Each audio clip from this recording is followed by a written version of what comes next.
বাংলাদেশে গত ১৬ বছরের ফ্যাসিবাদী ব্যবস্থার কারণে এমন এমন জায়গা রাজনীতিকরণ করা হয়েছে যেখানে রাজনীতি থাকার কোনো প্রশ্নই ওঠে না। যেমন আমি কাজ করতে গিয়ে এখন দেখছি যে ক্রীড়া ক্ষেত্রটা কীভাবে রাজনীতিকরণ করা হয়েছে, ঠিক একইভাবে চিকিৎসা ক্ষেত্রে রাজনীতিকরণ করা হয়েছে। আসলে ওই সময়টাতেই প্রায় 10 দিনের মতো আমি গুম অবস্থায় ছিলাম, সে কারণে তখনকার অনেক ঘটনাই আসলে এখনও জানার সুযোগ হয়ে ওঠেনি।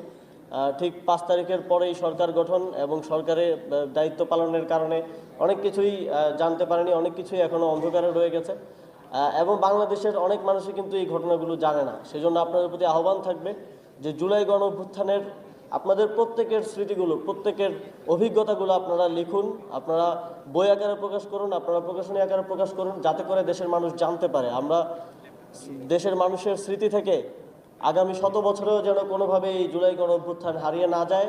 সেজন্য প্রত্যেকের জায়গা থেকে স্মৃতি সংরক্ষণ